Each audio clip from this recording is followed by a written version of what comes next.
Brad, I've been playing with my Playdate a lot. I'm sorry, you've been playing with your what? I've been playing with my Playdate a lot. Oh, your Playdate. Okay. What did you think I said? What's up with your Playdate? Well, I haven't been playing the games as much as okay. That sounds like a handheld portable device. I mean, look, I haven't been. I expected to be cranking it more. Although I have enjoyed the time travel adventure and the bird watching game.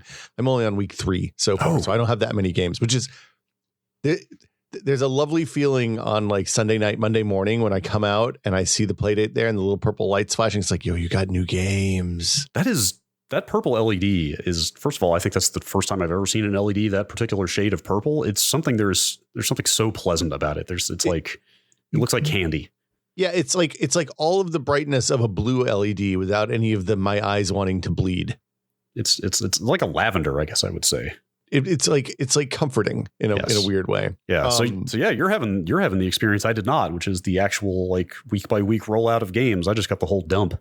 I think that's my favorite. Like, okay, it's an eminently pleasant little device, right? Like you hold it in your hand, it makes you, it's like a really good size. It's small enough that it fits in the front pocket of my jeans. So like when I went to, practice the other day, my daughter's practice the other day, I sat and took it and I sat outside while she was practicing and played some Playdate games on the back in the field behind the gym. It needs a case when I put it in my pocket though.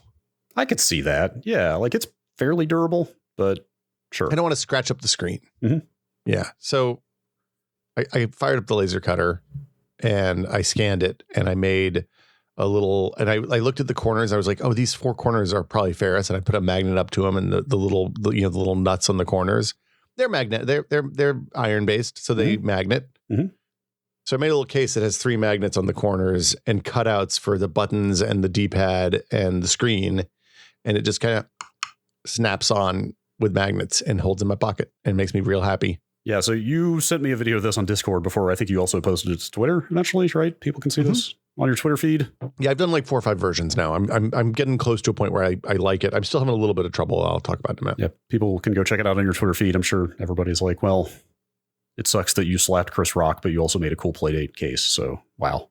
The Playdate, the Chris Rock complaints have gone down a little bit lately, which is kind of nice. Anyway, like, listen, I promise I am not trying to flatter you, but when you sent me that video of this thing that you had made, I was like, did you order this? Did you buy it? Like, I genuinely thought it was like a retail product. Like, it looks so professional. Like, I don't know how you matched the dimensions. I'm sure there's some process for scanning to match the dimensions perfectly, but I mean, it literally looks like a factory produced, like, professional magnetic cover for the Playdate. It's kind of awesome.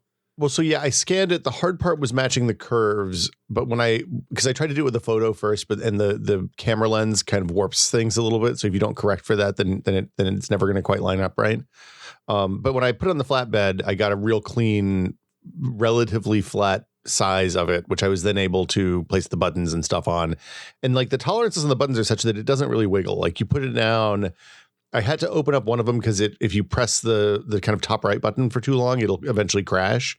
And the magnet was just strong enough to just barely push it if it wasn't lined up exactly right. But yeah, no, somebody on Twitter recommended cutting out the screen so that didn't scratch. So like if there was dust or something in there, you wouldn't scratch the screen, which was a good call. Sure. The figuring out the curves, I just opened it up in Photoshop and did Bezier curves and matched what was there. What else? I'm doing 2 different colors so I'm cutting 2 plates of acrylic. One has the cutouts for the buttons, and then there's a top sheet that goes on top of that. The thing I'm having trouble with right now is figuring out how to bond those 2 pieces of acrylic to each other in a way that is like optically clear and doesn't add a bunch of weird distortion to. I don't think you probably can't see it on the camera, but like where the glue goes, there's a bunch of like, I don't know.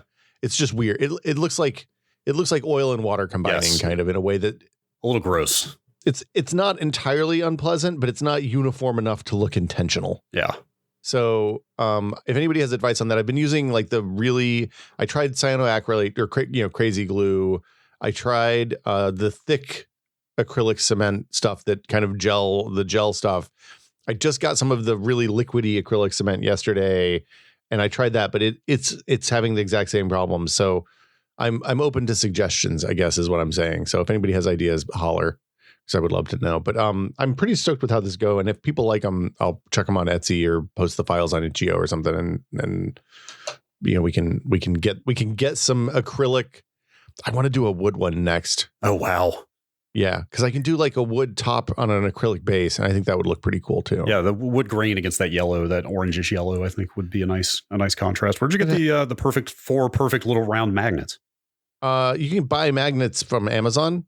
So these are 5 mil neodymium magnets, and then the reason they're perfect is because I cut the holes to be exactly the right size for them. So they're like glued in with a tiny dot of crazy glue, but they're basically like they friction fit into the holes basically.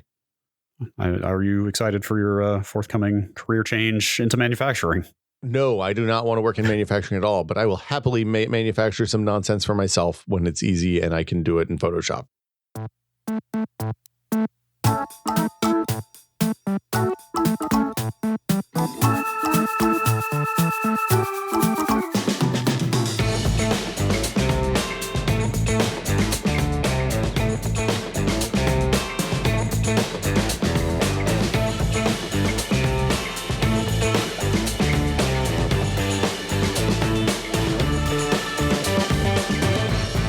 Welcome to Brad and Will Made a Tech Pod. I'm Will. I am Brad.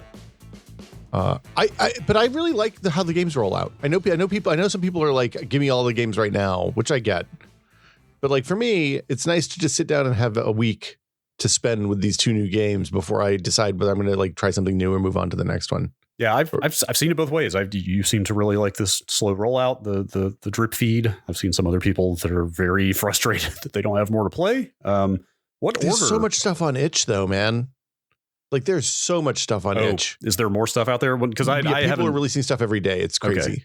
Okay. I've been traveling and busy and just haven't had a ton of time to spend with it after it came out. But prior to release, I found like maybe half a dozen things on itch that were ready to download. Is there a lot? Oh man. Like Bloom is really cool. It's $10, but it's super cool. It's like a real-time flower game.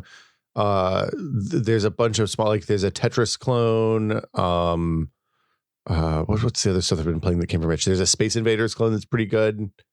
So the order is first week I got the surfing game and the birder adventure game.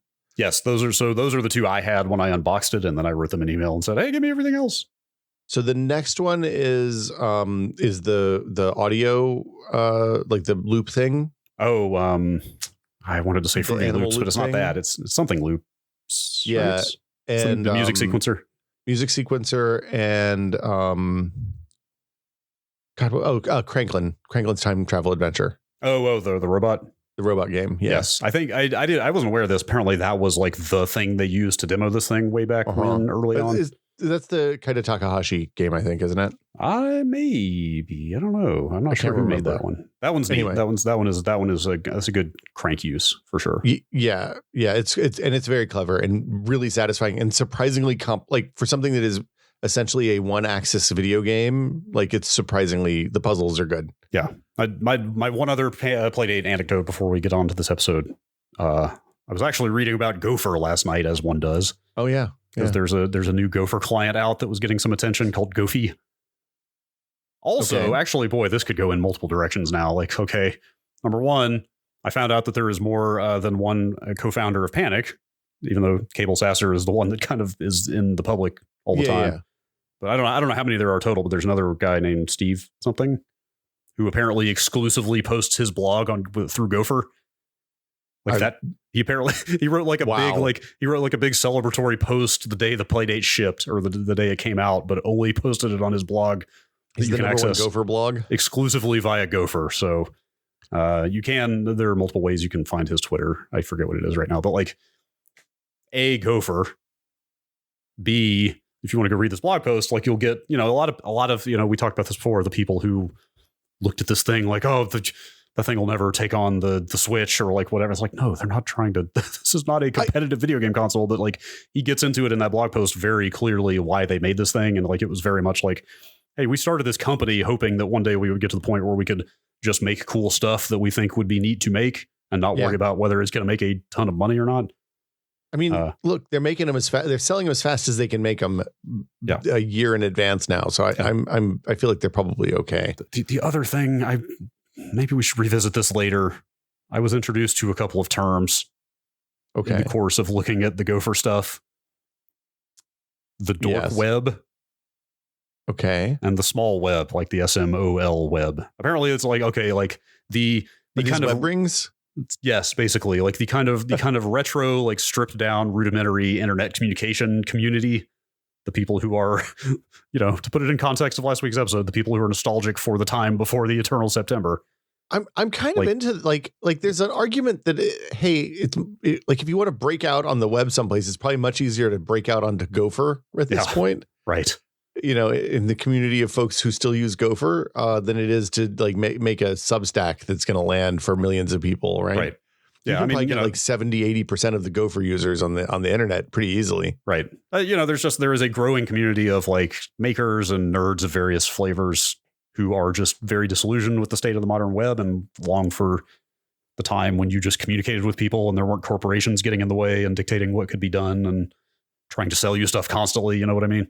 I mean, so one of the things that came up as part of this 1993 double episode now is that 1993 is pretty much the year that commercial there was no commercial use of the web, and commercial use of the internet at this point was pretty new.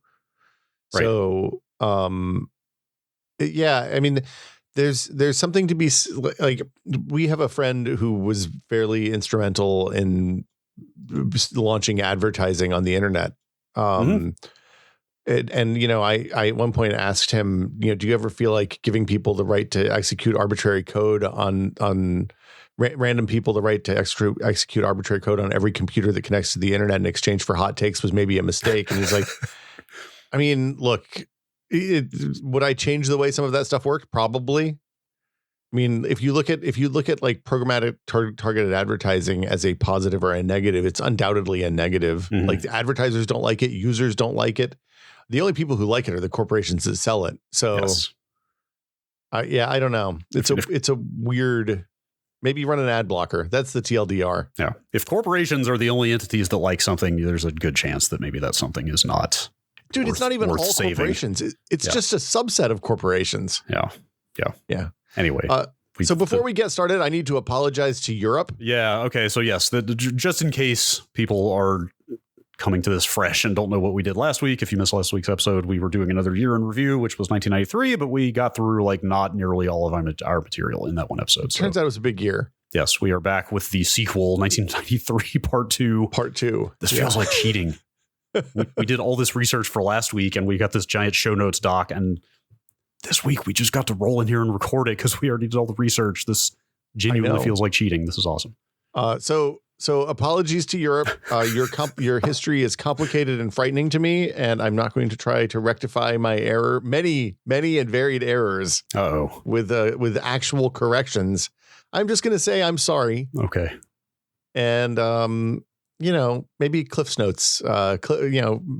It's complicated. Yeah, I assume this is in reference to the European single market and the Schengen zone and all the. I'm just saying, nice job on not having any. Well, never mind. Nice job on reducing the number of wars dramatically, and the open travel seems really nice. Yeah. Yes. I pulled up the notes from last week, and you had added a new bullet point at the top that just says "Apologize to Europe." Mission accomplished. I'm sorry, Europe. Yeah. Okay. Well, good to know. Look, all of this, I tested out of Western civilization in college. And honestly, this was all happening at the time I was in college. So it probably wouldn't have helped too much. Yeah. Perfect excuse. Yeah. All right. What is next on the list of our review of 1993? Well, I was going to ask everybody who complained to send me a 300-word essay on the Monroe Doctrine and why it was wrong. So I'm going to get some angry letters about that one now. Need a 5-paragraph essay on the difference between the Marshall Plan and the Morgenthau Plan, please. I would like 1,000 words on the Teapot Dome scandal and its impact on the Taft presidency, Brad. Yeah. What? Who's power computing? Power computing. So in the heady days of the early 90s, Apple said, you know what? What if other people made Macintoshes? Not just Apple, what if we did this PC thing, but we did it in a very Apple-y way, and we only licensed out the rights to build Macs to certain trusted partners. So power computing was the first of those. Right. Yes. I remember they made some news. Yeah, they made if your beige Mac of the early 90s, your Performa or your Spectra was a stylish beige, forward-looking computer that was signed by the designers inside. The power computing Mac clones were basically like bog standard ass cases and board designs.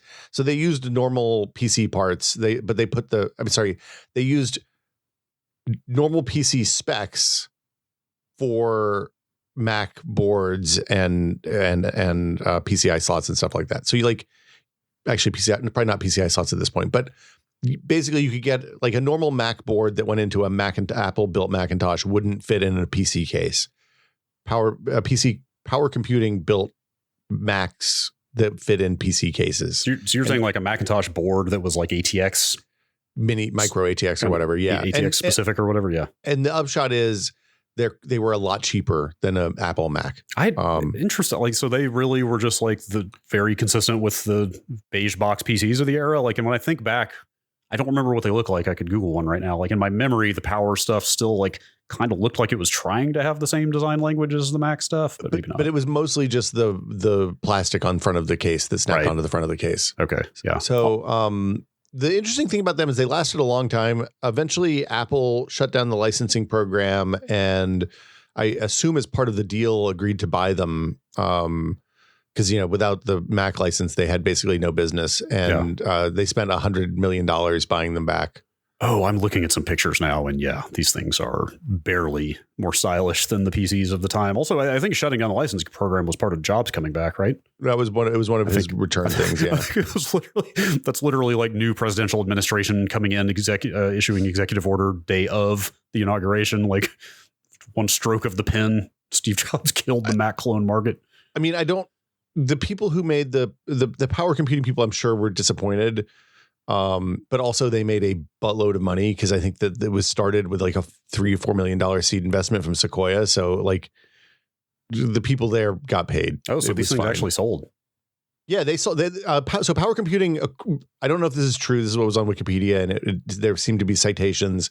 It was the first company to sell $1 million worth of product on the internet. Wow. Because they basically mimicked the Dell and Gateway direct-to-consumer model of, hey, if you want to buy a Mac on the internet, here's the place to do it, and we will send it to you, and then we'll support it, and yada yada down the line. Did you ever use one? Or are they pretty much functionally identical? We had some that ran, I think, System 7 or System 8 in the computer lab, one of the computer labs I worked in, and they were functionally identical from a Mac. The nice thing was, if the power supply crapped out, you could just get a normal power supply, and you didn't have to get the special Apple one. Like there was from an IT perspective for us, as long as the parts were continued to be available, they were much easier to work on because they used like normal CD-ROM drives and they used normal floppy drives and I guess this was before Apple took the floppy drive out of everything, but like the parts were normal parts, which was really nice. Okay, so I'm fascinated by that era of Apple, the Jobs intermission, I guess, like the era of like, what was it, John Scully, I think, was running it when he left. Yeah. And then there were some other people that I forget. And I think Gil Amelio was the last CEO before Jobs came back. But like they were just like lost in the woods in this period of time, right? Like they had no idea what to do. Well, they had a lot of money still. Like if you read the books about this time, they had a lot of money from like the Apple II. Like the Apple II continued to sell for a really long time. And then the Mac Classic and the Color Mac and those machines sold pretty well into the early mid 90s. And then this is about the time that they started having problems. They were making big gambles on things that didn't have an immediate market, but were clearly future looking and interesting, like the Newton. So, I'm sorry, before we move into the Newton, I just have to bring up Copland real quick. Do you remember Copland? No. I went down the rabbit hole of reading like a bunch of history about Copland. Was supposed to be System 8. It was supposed to be like, I think System 7, like original Macintosh through System 7 was all one continuum, right? It was all the same system software. Copland was supposed to be the full like rewrite, refresh, brand new operating system, System 8. You should read the Wikipedia page about Copland sometime. It sounds like the most disastrous attempt to develop an operating system ever. It's what led to them shopping around for an external operating system. Yeah, in fact, and yes, it was supposed to be for a while. It was rumored that it was going to be B. They were going to buy BOS, and Jean-Louis Gasset was going to come in and run Apple, and that was going to be their next generation operating system. And then they ended up on Next and Steve Jobs instead. Rest is history. But like Copland, seriously, you should go read about it. Like the disaster of them trying to make that OS and demo it for press, and like a complete institutional failure. Huh. Anyway, I'm sorry. We'll check it out. Well, so like in that same vein, they looked and they were like, oh, handheld computers are going to be a big deal. Let's invest. And this was the year, 1983 was the year that they launched the first Newton, which probably wasn't the first PDA. It seemed like there were other like things out of Southeast Asia and Japan that were maybe PDAs before that, but it was the first one that did handwriting recognition that worked, that I knew of at least. And you could actually write with real handwriting, kind of. Like if you did block letters, it was pretty reliable. If you tried to do cursive like it showed in the ads, that seemed to never work in my experience. And it ate batteries. The first Newton ate batteries at a rate that's unprecedented. Like it's right up there with the Game Boy, the original Game Boy, and the Game Gear in terms of handheld stuff that ate batteries in my recollection. Ouch! It had zero.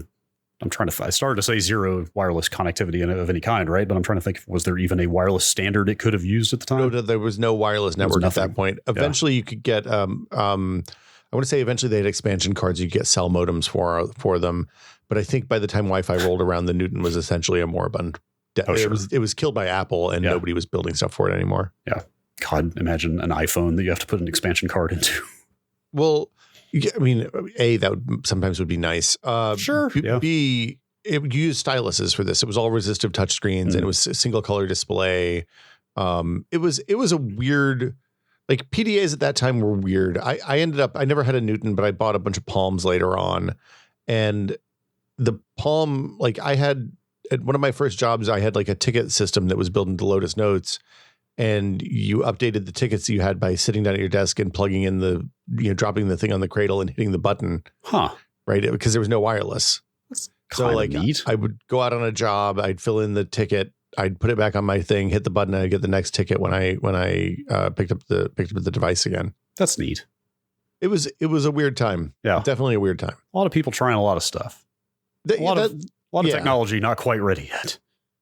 But like you can definitely see the glimpse of the future in the Newton. Like the apps ran, and the apps were icons on a desktop, and like the input area was at the bottom of the screen, which made sense for how you use the screen, and the barest hints of iOS were there and carried forward, I think, kind of secretly, probably. Sure. Also, I assume the several years of BlackBerry dominance directly descended from this wave of PDAs too, right? It was like, oh, let's slap a keyboard on there and make it a phone, kind of. I think that BlackBerries kind of came from the 2A pager world. Oh, more. You think so? Yeah, because they were much more kind of linear devices. Like the main navigation device for a BlackBerry was a scroll wheel. So you would like it was there was no concept for a long time on BlackBerries of going right or left. You only went up and down in the UI. Okay.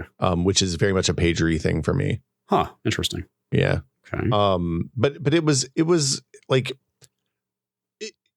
it's important to not underestimate how weird it was to have a pocket computer in 1990 in the mid 90s, just in general. Yeah. Like that was a novel concept, and even though they were like barely computers by today's standards, it was a weird, heady time. And they like, I mean, I guess they were with inflation, they were probably pretty expensive, because I think a Newton was $500. The Palm Pilots were $250 or $300 usually. So like it was a reasonably accessible product. Yeah, that's cool. All right, as our astrophysics correspondent, yes, I have developed a tradition in these episodes of a bullet point entitled "Space." I always say that with the Wheatley voice. Oh, you do? What do you got?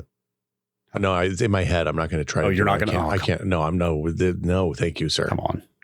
You don't do a good Stephen Merchant. Come on. It's Stephen Merchant is a hard voice, man. Yeah, no. I mean, he's got a really good voice. He's got a really good voice. I don't want to do very good that. delivery. Yes, I've already got Europe pissed off at me. I don't want them to be murderous with rage. Yes, I get it.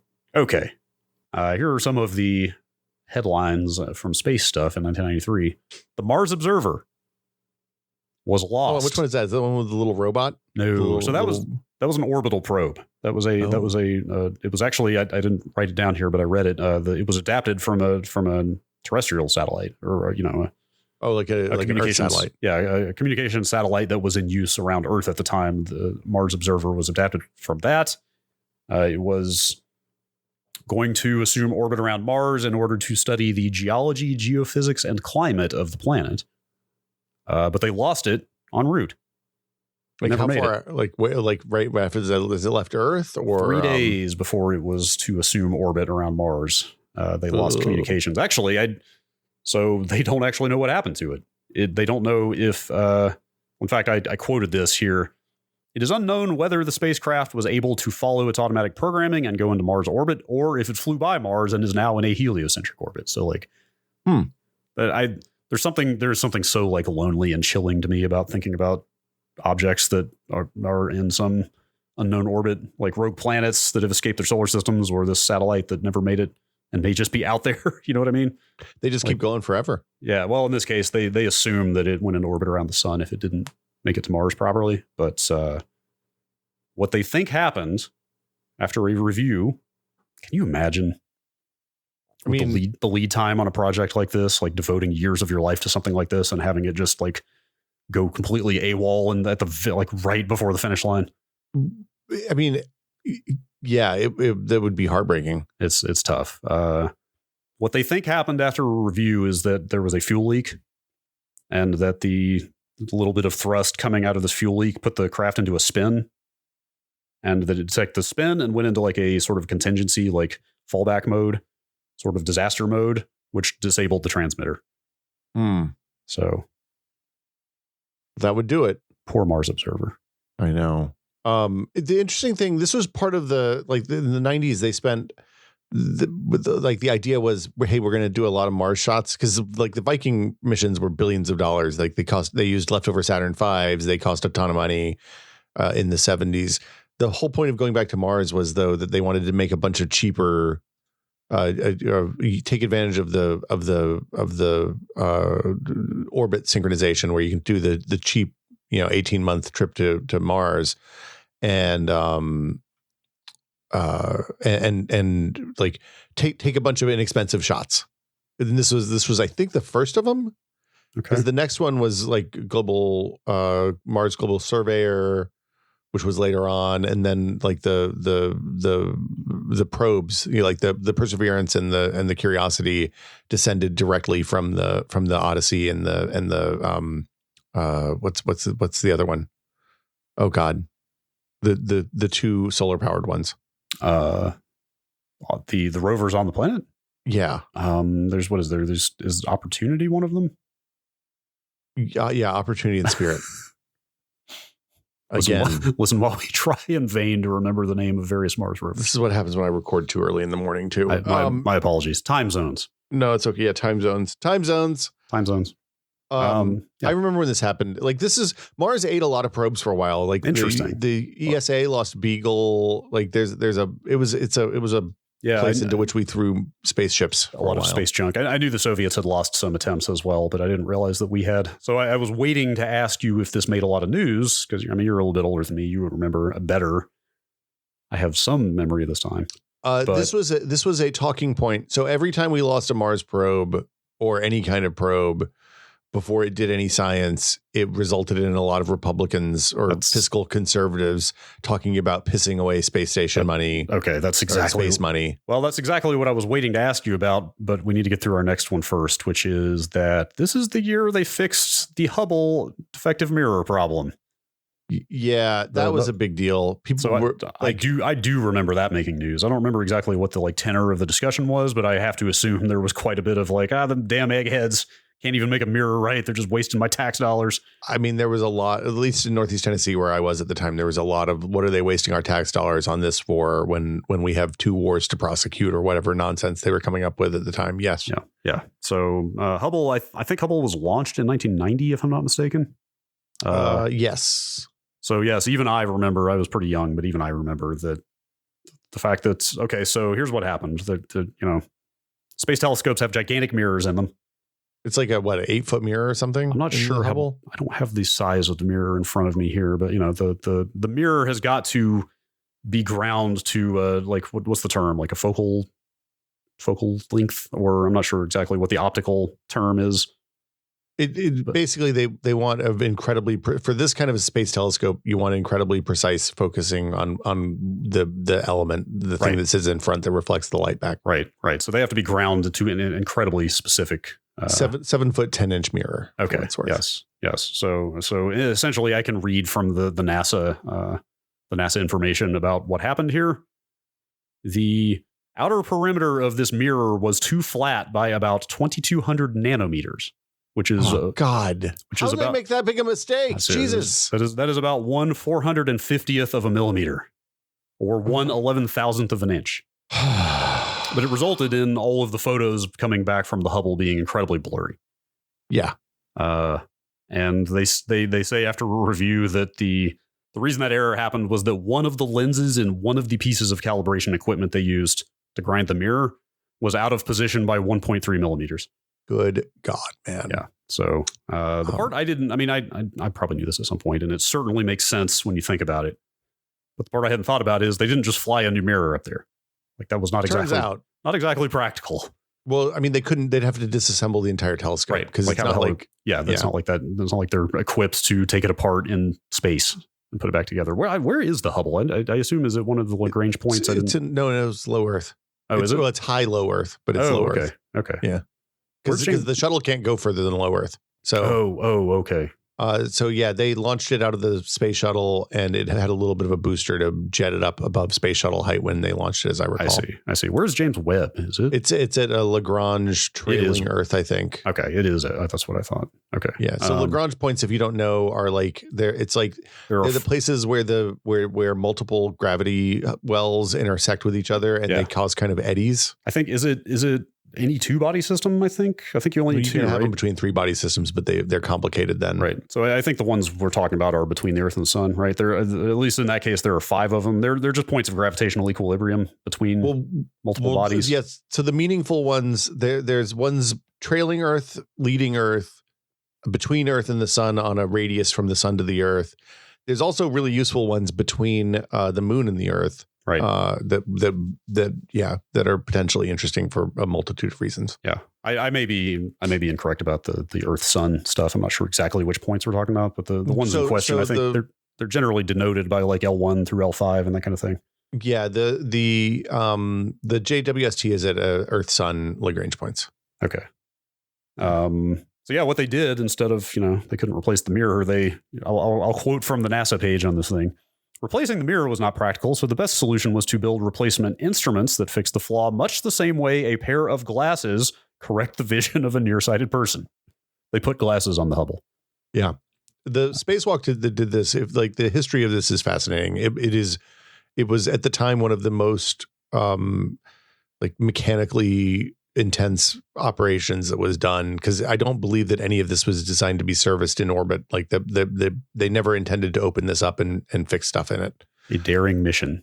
Yeah, it was kind of incredible. And like the nightly news reported each day how it went, because it was like a multi-day series of spacewalks, and like here's how it's going, here's the update. It's all the stuff we get on the live feed now. Yeah.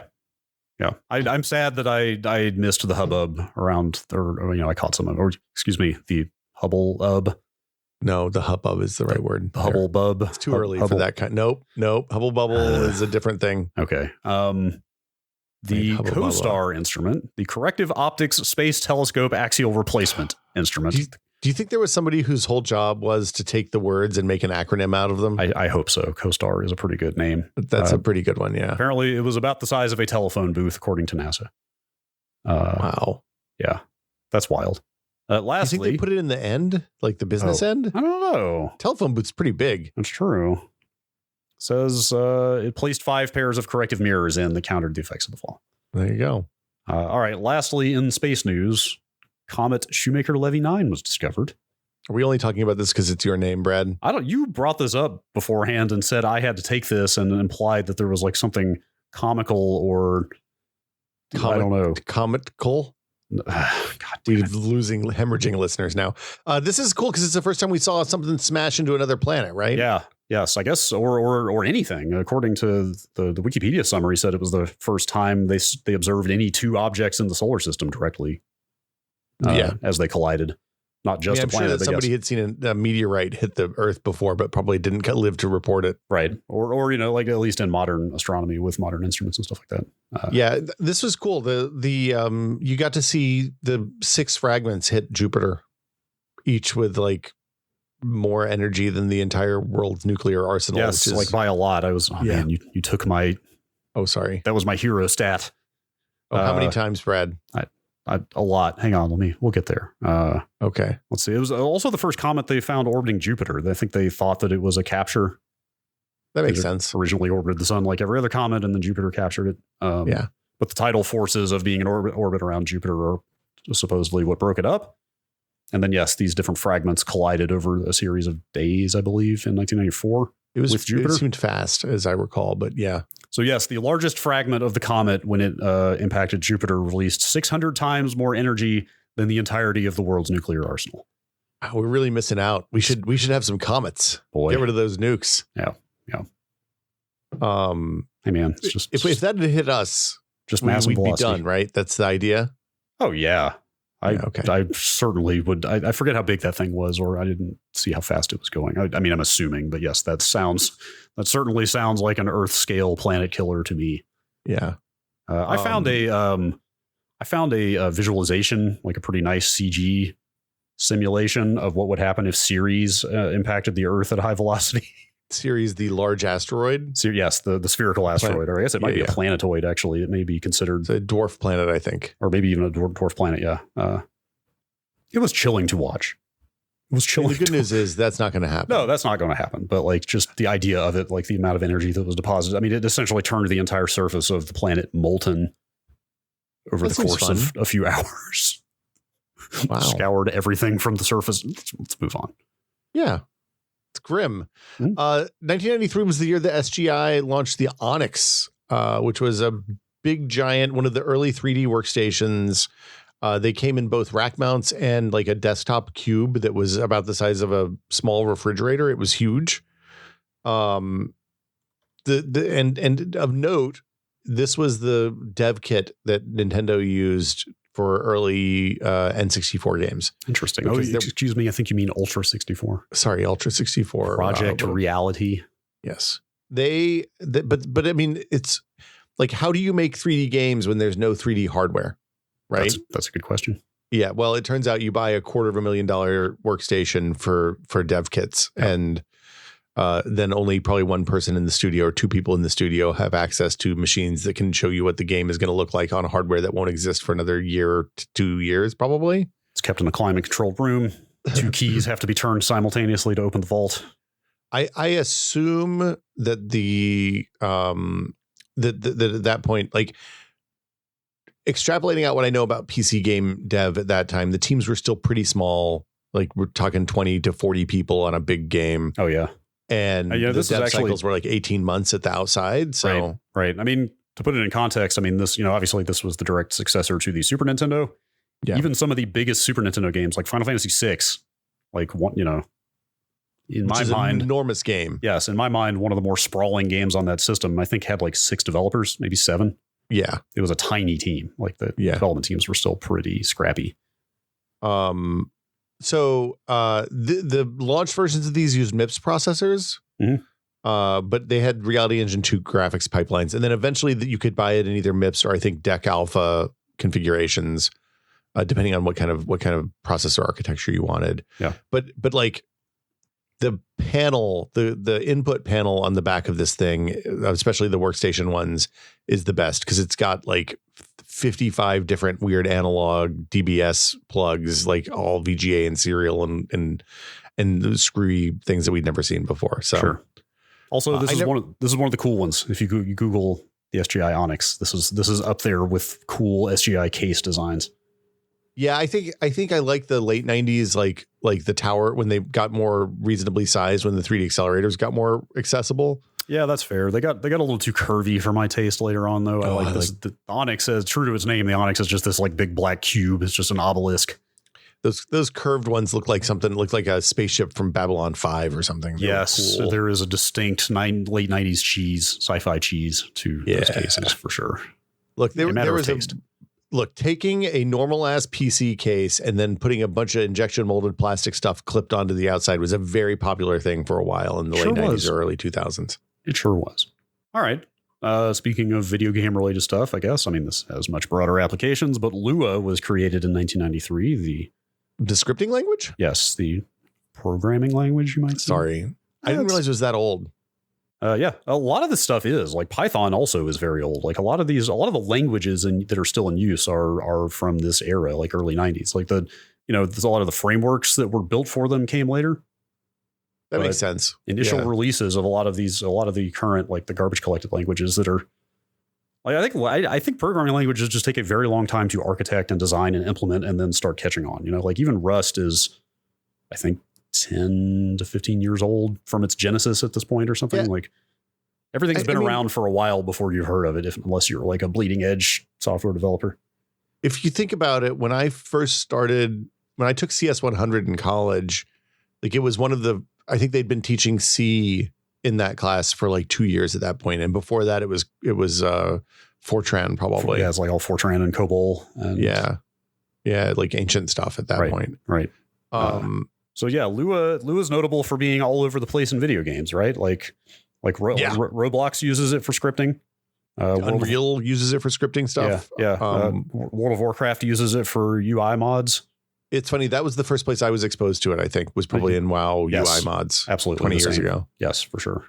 God, wait, what? But it's still all over it's still super, like the Playdate you can write Lua games for. Did you just say 20 years ago?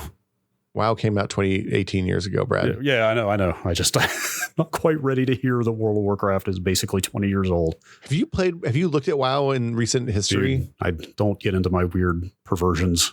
I keep the PTR client installed at all times because like several times a year, I'm just seized by nostalgia. Want to go back to Ogrimmar? Yeah, pretty much. So yes, here's a little tip.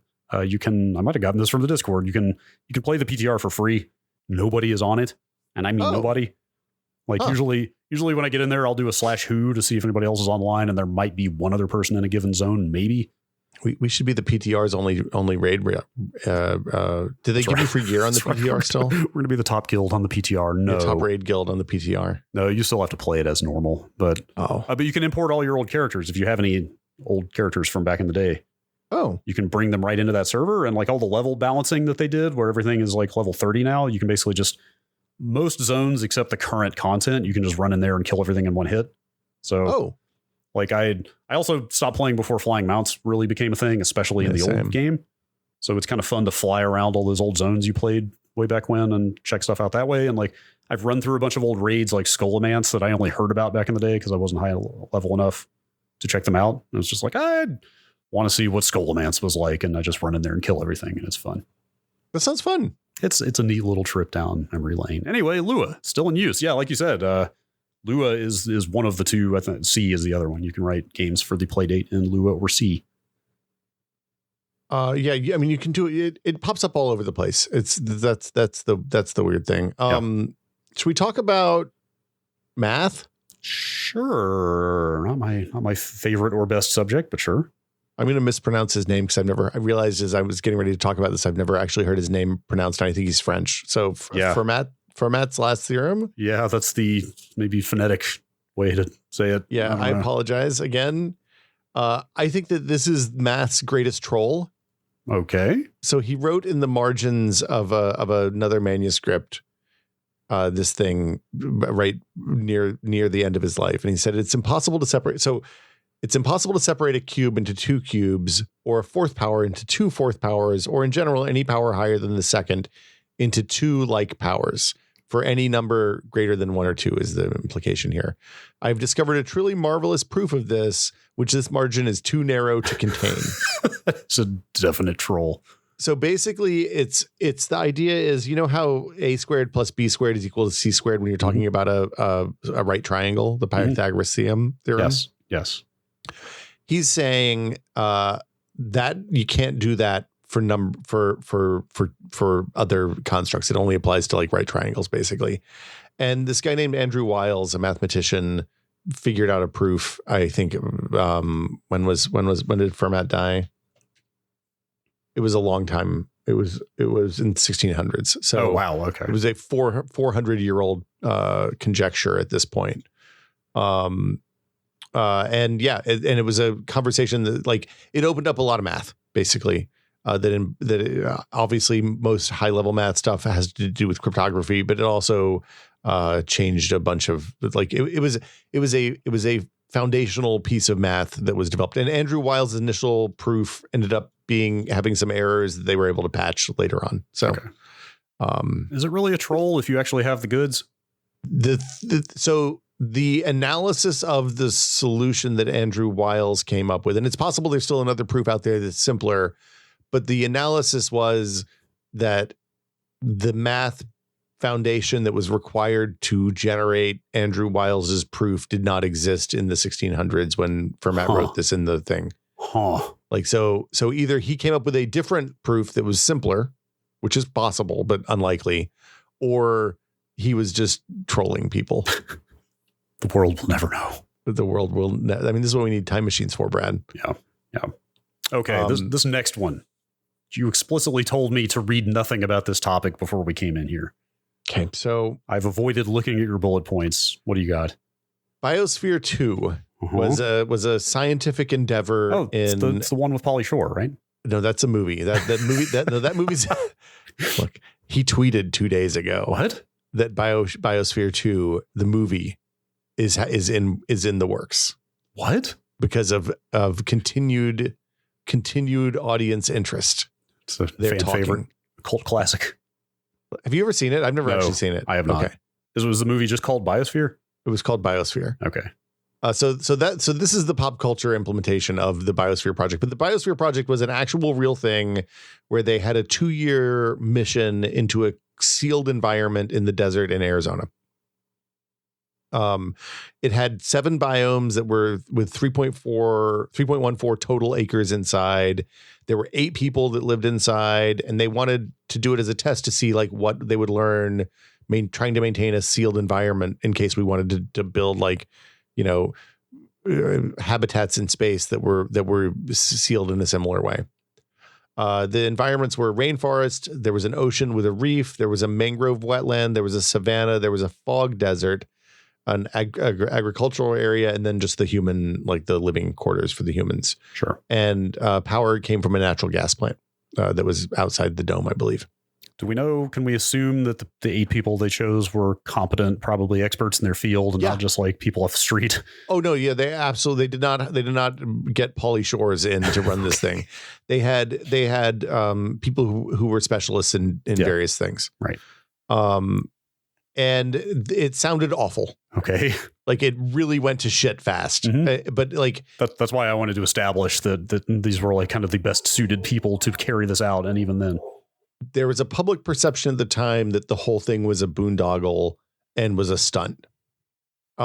Which, I mean, I'm waving my hand, right? Sure. It seems like in retrospect that it was actually like they made a real effort to like see what happened when you see if you could generate enough oxygen out of these biomes to offset the carbon dioxide produced by the humans. But it sounded really, really, truly awful. Like the first year, everybody reported constant hunger. They were all on like sub 1,500 calorie diets because they couldn't produce enough food inside. The oxygen levels were low and the carbon dioxide levels were really high. So they were kind of, you know how you get when you've been in a conference room for too long and the ppm spikes. A little loopy. Well, yeah. So oxygen started at 20.9% when they closed the door. And after 16 months, it was at 14.5%. Yikes. Which is pretty low. At which point they decided they wanted to inject from the outside to stabilize the experiment because they didn't want people to, start having problems. Right. They also consumed the low calorie, high nutrient diet from this guy named Roy Walford's life extension experiments. This is his stuff is the basis for a lot of the kind of fasting diets that you see now that are supposed to make people like Peter Thiel live a long time. Mm-hmm. Almost all of the vertebrates inside the different biospheres died. No. Oh, no. Almost all of the pollinating insects died. Oh, no. And even though the humans inside almost immediately split into two factions that were basically at war with each other, they still worked together. Mm-hmm. And they got the work done to keep the experiment going, partly out of a sense of self-preservation, but partly I think because they had all invested a lot of ego in the thing. And it was a weird mix. There were like some executives, there were some ecologists, there was a doctor, there was a psychologist. Like it was a group of people who were all really committed to this idea. And it was called Biosphere 2 because the first biosphere is the Earth. Of course. Hey, they understand branding. Scientists. Yeah. The two factions were the ecology research versus the closed system research factions. Of course. That's how it always goes. The nerdiest factions possible. Yes. They did it again after they finished the first year, finishing the first year happened in 93. It started in 91. They started again in 94 and ran out of money midway through it. But it's still there. Wow. You can go visit it now. Oh. Huh. Pauly Shore is not there, as far as I know. What state is? Well, you said it's in the desert. It's in Arizona, I think. Arizona. Okay. Where did the money come from? Like, I'm sure, as we've established previously, I'm sure that had a lot of effect on the public response to this. It was funded by billionaire philanthropist Ed Bass, and systems ecologist John P. Allen. Okay. Bass provided $150 million in funding, which lasted until 91. Okay. And yeah, they wanted this spun off of the Buckminster Fuller Spaceship Earth concept, which we like. I learned about that as a kid. Yeah. One more quick thing. You have a sub bullet point here that you did not comment on, which says secret food stashes. Oh yeah, that was the kind of stuff that got reported on the nightly news. Like the news treated this thing as a thing that was cursed to failure, and like talking about secret food stashes or any time when they had to add oxygen, it was like, this is a horrible. But in reality, like it was always an experiment, and there were always contingencies. From reading the Post, like who knows who writes this stuff, but from reading the Post wrap ups and the journal articles that came out of it, it seems like things were done deliberately and with best intent to get clean results out of this. So those were intentional stashes that were put there in case of emergency. The stashes I don't know about. The oxygen definitely was a real thing. Okay. The stashes I believe were just alleged and never actually confirmed. Yeah, I took that to mean certain self-interested members of the experiment maybe were shoring up their own positions. Well, so I will say from watching a fair amount of Survivor over the years, if people are eating low calorie diets and one person is hoarding food, it's going to go real bad for the person who's hoarding food. Fair. Yeah. Okay. That's a real good way to get voted off the island, if you know what I mean. Yeah. Cautionary tale. Yeah. Toward the end of the year, this is a thing I remember fondly. The Doom shareware. Yeah. Carmack and id had been working for 30 hours straight. They uploaded the first episode of the game to a big FTP server at the University of Wisconsin-Madison. And immediately, like, the server went down before they could get the file all the way uploaded, as I understand it. I didn't know about it at this point, but we downloaded it shortly after, later that night, from one of the mirrors, and went downstairs and played in the computer lab in the basement of my dorm when the lab closed at midnight. And it was an amazing. Wolfenstein was a thing that we had played before that point. So you knew this was coming? I would say that there were like two kids on the floor of my dorm that were really dialed into like what was coming out. And then one of them was like, "Hey, I got the Doom shareware." And so we copied it to floppies and went downstairs and put it on all the computers in the lab. And we were like, "What's this multiplayer thing?" And then we got yelled at by the network admins. You left out the part where your heads all collectively exploded when you played Deathmatch for the first time. I'm going to go ahead and okay, so we started out by playing some single player, and then somebody was like, "Hey, what's this multiplayer thing?" We fired it up and it worked. And we were just like, "This is the most amazing thing in the world. We're shooting each other." Is that you? Like literally, that was the thing. Because like at that point, I don't think I'd ever played a computer game that like one person that wasn't like two people sitting in front of the same TV. Right. Like the game on this computer is interacting with the game on this other computer. I cannot imagine being in college in a dorm the night that Doom released. Well, my roommate almost lost his work study. That's because like we fucked up the network for the school because there was a bug that basically I think it packet flooded the IPX network whenever you had a multiplayer game going. So it basically brought down all network traffic on the whole school LAN because they didn't have it segmented the way we would now. Oops. Yeah, and that was bad. So there was an update the next day, but we were not allowed to play Doom in the lab anymore. The damage had been done. Yeah, it was very sad. Yeah, I didn't come to Doom until I think the year after, and I had a much reduced version of what you're describing by playing it over the modem with one friend across town. But even then, it was just like, oh my god. I did that for years afterwards. Like I played, my friend Marty and I played Doom and Duke 3D and Descent and like all those kind of early modem to modem multiplayer. Like I remember you may not, when Quake came out, it was controversial because there wasn't an easy way to play modem based because it was a server host game. Oh yeah, I remember you had to have an internet connection, which not everybody had. Yeah, and most people didn't have an internet connection that could play network Quake at launch, especially. Also, I mean, you can still, not to get off topic, you can go back and read the Carmack plan update right after Quake came out, where he basically says like, oh yeah, we didn't test the netcode over modems. I have a T1 to my house. Yeah. Is what he said. Like they had no idea how badly Quake was going to play over modems because they were living that life. They weren't that concerned about market fit back then, it turns out. Yeah. Anyway, yes. But yeah, no, it was a really like it was the first time that shareware. So I think the copy of Wolfenstein that everybody was passing up and down the hallway because freshman dorms at college are one of the great software piracy scenes. It turns out, the copy of Wolfenstein was one of the retail packages that was sold eventually, and so like I had never been exposed to shareware before that. Like I was like, wait, what? We reached the end of the game. We got to start. Wait, how do we get the rest of this? You had to call a phone number and give them your credit card number, and then they would send you like a key that would unlock the rest of it or something. I don't know. It was weird. 1-800-ID-GAMES, if I'm not mistaken. Yeah, that seems right. Operators are standing by, but yeah, it was like that moment when, and of course we all played on keyboard only. Right. Nobody knew to use the mouse at that point too. Right. So that's the other funny thing. Like the moment somebody was like, what is it? Wait, you can turn a lot faster if you use the mouse. Right. That changed the game. I mean, dude, I played Doom on a Gravis gamepad for the first few months. I didn't know any better.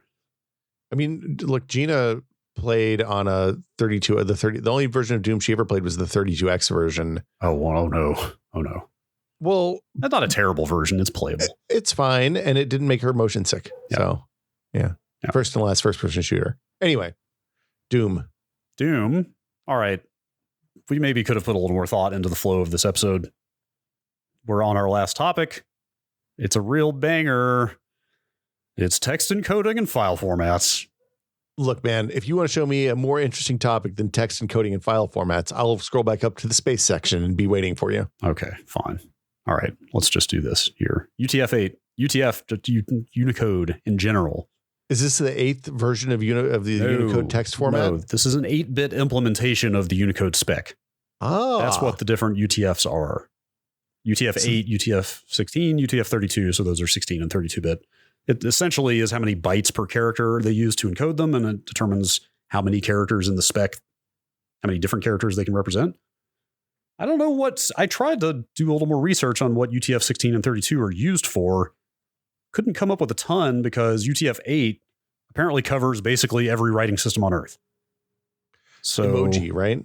I'm sorry. We'll eventually run out of emoji space in UTF-8. Yeah, maybe that's what it is. Yeah, I'm not sure, but this is essentially my impression. You tell me. The little bit of reading I did about this, like UTF-8 is kind of the successor to ASCII. Remember that's ASCII text? Yeah. So also, ASCII text apparently grew straight out of the telegram. Really? That yes. I didn't know. Yes. So I went and looked. The ASCII text was defined beginning in 1961, and it was based on telegram code. But the A in ASCII stands for American, so it is pretty much just Latin characters, I believe. Okay. Here's another fun tidbit about Unicode, UTF-8.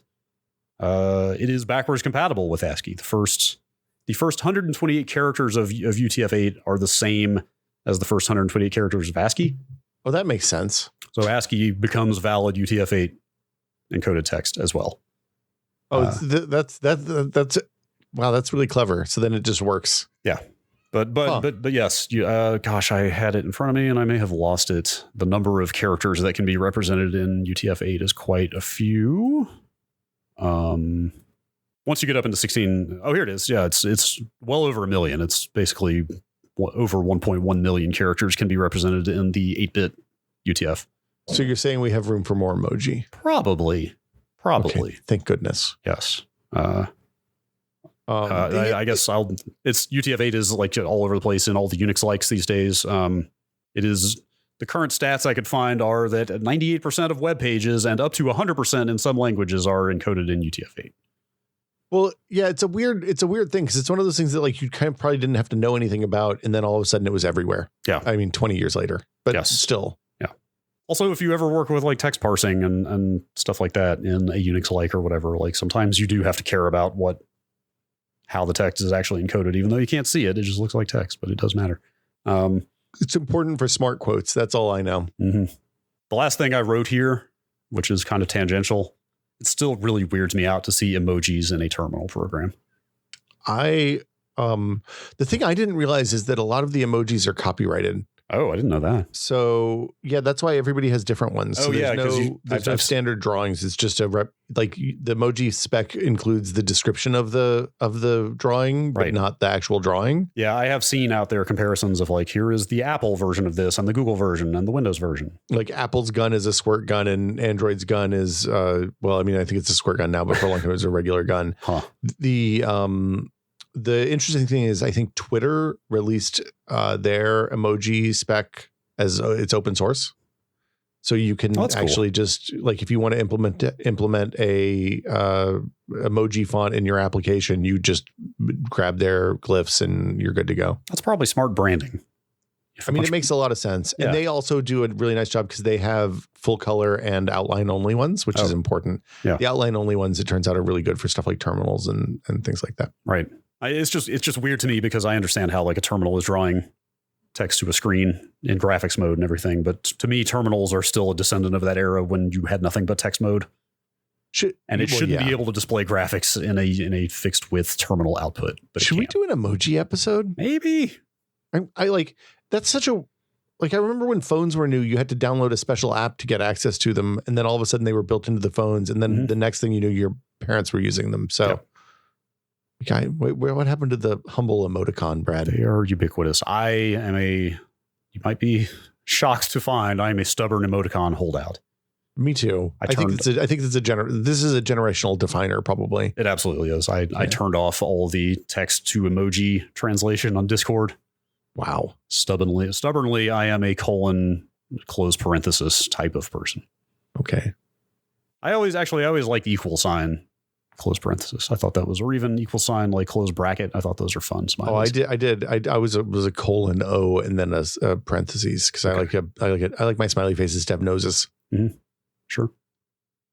I'm a big fan. I'm a big fan of caret underscore dash.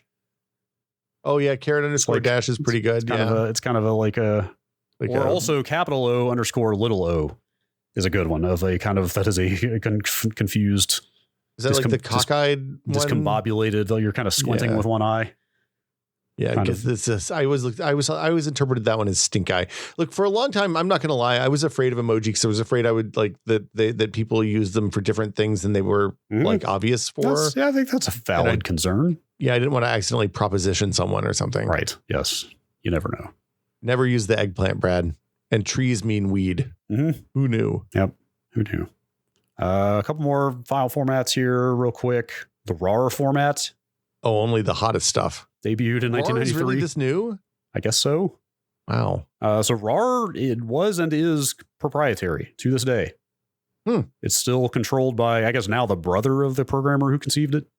Okay. But they kept it in the family, I guess. But like, I'm sure you've noticed over the years, right? Like the RAR support in various programs is like pretty limited. Like you can't create a RAR. You cannot create a RAR. There's a distinction. You can uncompress RARs, with, I think, publicly provided libraries, I think is how it works, but you can't create them in anything but an officially licensed program that is licensed to create RAR files. I'm trying this right now. In 7-zip. Yeah, 7-zip is the example I'm thinking of. You can't make a RAR. Yeah, no, absolutely not. You can uncompress RARs in 7-zip all day long, but you can't make them. There might be an add-on. I forget. I'm blown away. Yeah. Also, I had no idea it was proprietary. Yes. I assumed it was something that some open source people made and became the popular thing. Yes. RAR files can be created only with commercial software WinRAR, RAR for Android, command line RAR, and other software that has written permission from Alexander Rochal. The interesting thing about RAR is it immediately, like, it seemed to take, like, at a time when bandwidth was at a premium for most home users, it took over a very specific space, mostly in the piracy community, in my recollection. Mostly on Usenet. Like, yeah, Usenet, early Usenet. And Usenet binaries are absolutely where I first encountered RAR files. And I don't know why it took off the way it did. Was it better compression? It was better compression, yeah. Okay. So the other place you would see is there was a thing that people used to do. This is weird when I think about it. I haven't thought about this in a long time, but like, it used to be that you would get a link to a random FTP server, like some public FTP server, because people used to have publicly writable FTP directories where you could just upload your file to their server, and you would get a deep link into some like 20 layers deep FTP tree hidden directory. Yeah, that had some character that would make it not register, and then you'd find like 2 gigs of pirated software in there. Bunch of 0-day sitting there on a government server. God only knows how many viruses, like what a vector for viruses that stuff was. Like, it was a trip. Yeah. But those were always RAR files. Like, invariable, like you could go to FTP searches and search for *.rar to find the folders. Often is the gist. Interesting. Okay. Yeah. Yeah. Don't do that. It's a bad idea. No. Also, I'm surprised RAR caught on as much as it did, considering how locked down it is, licensing wise. But anyway, I think it caught on because of, like, you would. I literally think somebody was like, "Hey, I want a copy of Photoshop," and they would go download a Photoshop, and it was a RAR, and then they'd have to download WinRAR. Yeah. To unpack their pirated version of Photoshop. I don't know. Everybody was using WinRAR back then, so it was not a problem. Yeah, I mean, you had it, and you just had to wait 30 seconds for the little, like, the splash screen would come up and be like, "Hey, WinRAR is commercial software. If you want to keep using this for commercial use, you have to pay us $20." Or you could just wait 30 seconds and click the thing, and it would go away. Fair. Yeah. All right. Last thing, PDF. I can't believe we've reached the end of 1993. That's it. That's all that happened. This is maybe, like, in a lot of ways, kind of one of the most impactful things that happened in 1993, I think. PDF? Yeah, because prior to this point, like prior to PDF, there wasn't, you could send an encapsulated PostScript file, but that wasn't really they're challenging the PostScript files. PDF was designed to be a cross-platform way to share fonts and page designs in a way that they would render the same on all sorts of different systems. Right. Bitmap graphics, vector graphics, fonts, like kind of all like fully self-contained, portable, you might say, a portable format for documents. Wow, weird. Why was it not PFD then? PFFD. I don't know. Yeah. Was there any Acrobat? This came with Acrobat, by the way. Right. Yes. Acrobat was the first reader from Adobe and Creator. Yeah. Was there any like concern at the time that you remember about like, Adobe is trying to control the publishing space with their own format type stuff, or? No, because at that point there were 50 different desktop publishing tools that were like, remember, this was way before InDesign wouldn't start becoming popular for another 7 or 8 years. So people were mostly using stuff like Quark and Microsoft Publisher on the low end. And then there were some other tools too that I never touched.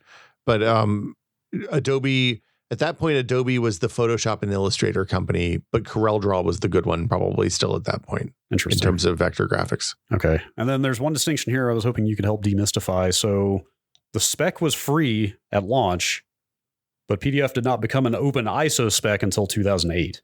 Yeah. So Adobe said, "Hey, anybody can use this." Okay. Like, if you want to build PDF into your applications, that's fine. Go for it. the ISO process is a more like it's an industry agreed upon spec, and basically Adobe said, hey, you can have this as a international specification at this point, and handed it over at that point. And so that means they're giving up sole control of the design, like then other actors are able to start expanding the specification. Theoretically, yeah. Okay. I mean, you move at the pace of the ISO. Yeah. But no, like if you remember in the old days, in order to make a PDF from something like Word, you had to, the Acrobat would install a weird printer driver that basically absorbed the print from Word and would take whatever you printed and make that into a PDF. Right. So there was no export as PDF option in most apps until like mid 2000s, probably around the time the ISO thing happened. Right. I remember when save to PDF or print to PDF started becoming a thing. It was like magic. It was like manna from heaven. Like, oh, what do you mean I don't need a printer? I can just make this a digital thing and hang on to it and not have a piece of paper. Well, and it's it completely changed the way publishing worked. Yeah. Like because we shipped encapsulated PostScript files to printers for a long time after I started at the magazine. And then when we switched to PDF, everything became much easier because we were able to actually proof on screen rather than proofing on paper, which was like, we still proofed on paper for final, but we would look at the prepress in PDF format, which saved a ton of time. It was really nice. Because I assume you knew that what you were sending to the printer was going to look the same for them that it did for you. So yeah, I mean, we still printed everything and sent the prints too. Right. So like, that's always good to have a fallback. Well, you sent the prints in case there was some sort of color repro issue or somebody had jacked up some setting somewhere. Right. So that then when they're printing the first pages off the press and they look at them, they have something to compare to that's going to be accurate. Right. So I guess there's still an analog check at the very, very end, but that's it. That's the year I went to college. Yeah. A lot of stuff. It was a weird time. This is the best of times. It was the first time I was on the internet. Sorry, we blew this out into 2 episodes. But also, you're welcome. Yeah. Wait, did we not? Oh, yeah, we talked about the Macintosh Color Classic. You didn't strike through that, but we talked about it last week for sure. My striking through was inconsistent. This is the part of the show where we thank our patrons. Thank you, patrons. Thank you, patrons. If you would like to find out how to support Brad and Will Made a Tech Pod, which is, as always, a 100% listener-supported show, you can go to patreon.com/techpod. And for $2 a month, you can join the fabulous community on our Discord, which is like a constant source of joy to me. Yeah, I would say. Absolutely. We have a new channel. I made a new channel yesterday. You made it. Wait, this is the first new channel in a long time. We kind of slowed down when we got threads. Yes. At the threads have helped to silo off certain discussions, but Discord super user Teddy is running a retro game of the month club. Ooh.